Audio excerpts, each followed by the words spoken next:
તિરુવનંતપુરમ કોર્પોરેશનમાં ઐતિહાસિક જીત બાદ ચૂંટાયેલા કાઉન્સિલરોની ટીમ હાલ ગુજરાત પ્રવાસે છે, જે આજ રોજ અંતર્ગત આજે વડોદરાની મહેમાન બની હતી. કેરળ કોર્પોરેટરની ટીમે વડોદરા મહાનગરપાલિકાની મુલાકાત લીધી હતી.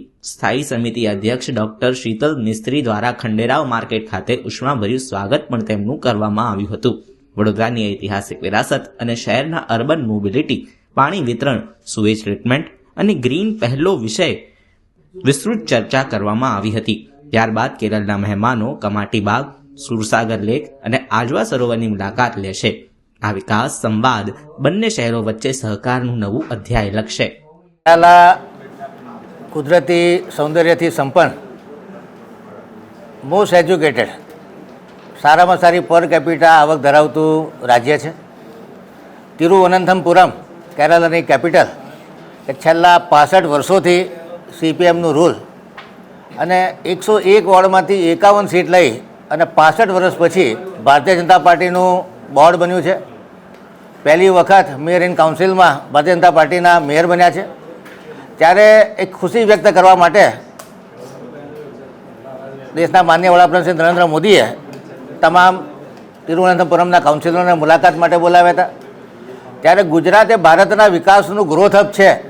જ્યારે પાછા ફરતા હતા ત્યારે મોદી સાહેબના સૂચનને માન આપી અને ગુજરાતની મુલાકાતે તિરુવનંતપુરમના કાઉન્સિલરોની ટીમ આવી છે. આજે 5 જેટલા કાઉન્સિલરોએ વડોદરાની મુલાકાત લીધી છે. 3 ટીમમાંથી બાકીની 2 ટીમ અમદાવાદ અને સુરતની મુલાકાતે જઈ રહી છે. અર્બનાઇઝેશન શું કહેવાય અને વિકાસ શું કહેવાય? કહેવાય કે જે સૌથી વિકસિત રાજ્ય કહેવાય તો ગુજરાત કહેવાય. ત્યારે કેરાલાના અમારા મિત્રો, અમારા સાથીદારો કે જેણે ભારતીય જનતા પાર્ટીનું નાક 65 વર્ષ પછી ઊંચું કર્યું છે, ત્યારે આજે વડોદરાની મુલાકાતે આવ્યા હતા. અમે એમનું ખૂબ અતિથિ દેવો ભવ ગણી અને ઉષ્માભર સ્વાગત કર્યું છે.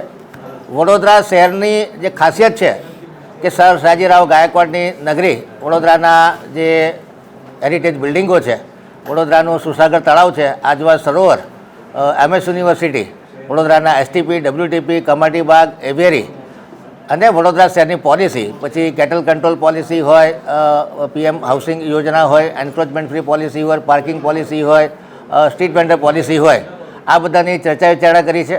એમના શું આકર્ષણ છે, અમારા શું આકર્ષણ છે, બંને જોડે આદાન પ્રદાન કર્યું છે. વડોદરા એ જે ગ્રીન બુક લોન્ચ કરી એ તિરુવનંતપુરમના હોટલ લીલામાં કરી હતી. ત્યારે અમે તિરુવનંતપુરમના પદ્મનાભ મંદિર હોય, પુઆર આઇલેન્ડ હોય, લુલુ મોલ હોય, જે દરિયા કિનારો છે, બેક વોટર છે, આ બધાની અમે મુલાકાત લીધી હતી. ખૂબ સુંદર શહેર છે, સ્વચ્છતામાં ઘણું આગળ છે, ખૂબ ગ્રીનિંગ એટલે કે ગ્રીન કવર ખૂબ સારું છે. તો એમના પણ પોતાના જે આકર્ષણો છે એ પણ અમે જોયેલા છે. આજે એ લોકો વડોદરાની મુલાકાતે છે અને વડોદરાના જે ડેવલપમેન્ટલ પ્રોજેક્ટ ચાલી રહ્યા છે અને આમાંથી એમને કંઈક જરૂર લાગે કે ગ્રીન બોન્ડ કેવી રીતે કાઢવું, એનું ગાઈડન્સ વડોદરા કોર્પોરેશન દ્વારા આપવામાં આવે. કારણ કે હવે નવા જમાનામાં જે અર્બનાઇઝેશન થવાનું છે એમાં ડેવલપમેન્ટ માટે સ્માર્ટ ઇનોવેટિવ ફાઇનાન્સ જોઈએ. એમને ત્યાં કોર્પોરેશન ભાજપની છે અને ગવર્મેન્ટ CPMની છે, એટલે જે કહેવાય ડબલ એન્જિનની સરકારના લાભ એમને ઓછા મળી રહે છે. તેના શું રસ્તા કરી શકાય એ બાબતના ફાઇનાન્સ વિશે પણ બધી ચર્ચા કરવામાં આવી છે. બંને શહેરો પરસ્પર ટ્વિન સિટી તરીકે કામ કરે, આવી અવારનવાર મુલાકાતો થયા કરે. અમે પણ તિરુવનંતપુરમની મુલાકાત લઈએ, અધિકારીઓ પણ લે અને એમના તરફથી પણ આ રીતનો મુલાકાત લેવાય. તો કહેવાય કે વિવિધતામાં એકતા, જે કલ્ચરલ ડાયવર્સિટી છે અને જે અલગ અલગ એરિયાની અલગ અલગ આકર્ષણો છે, એરિયા પ્રમાણે ડેવલપમેન્ટ થાય, એવી એરિયા પ્રમાણે સ્માર્ટ સિટી બને. તિરુવનંતપુરમની જરૂરત અલગ છે, વડોદરા શહેરની જરૂરત અલગ છે. એમાંથી જે સારી વસ્તુ હોય એ બંને શહેરો એકબીજા પાસેથી લઈ શકે. અને આજે એ લોકો અમારી મુલાકાત આવ્યા છે, એમનું ખૂબ ઉષ્માભર્યું સ્વાગત કર્યું છે. અને આગલા 2 દિવસ સુધી વડોદરા શહેરની મુલાકાત લેવાના છે, અલગ અલગ પ્રોજેક્ટો જોવાના છે. મહાશિવરાત્રિ દરમિયાન એમની મુલાકાત છે. વડોદરાનું મુખ્ય આકર્ષણ એવી 111 ફૂટની જે સુવર્ણમધિત શિવજી ભગવાનની મૂર્તિ છે એ પણ એ લોકો જોવા જવાના છે. આજવા સરોવર, MS યુનિવર્સિટી, લક્ષ્મીવિલાસ પેલેસ, આ તમામ વસ્તુઓ આપણે એમને બતાડીશું અને આમાંથી જે કંઈક ડેવલપમેન્ટ માટે લેવાનો છે એ લોકો લેશે અને એમના જે કોઈ સારા પોઈન્ટ છે એ આપણે પણ એડોપ્ટ કરીએ. Now we got majority in Trivandrum and we are planning to make Trivandrum as the largest city in the world. Now Trivandrum is a biggest corporation in Kerala and we are having more than 1,000 crores yearly budget fund in Kerala. But we are planning to develop that, increase that fund from 1,000 crore to more than 5,000 crore.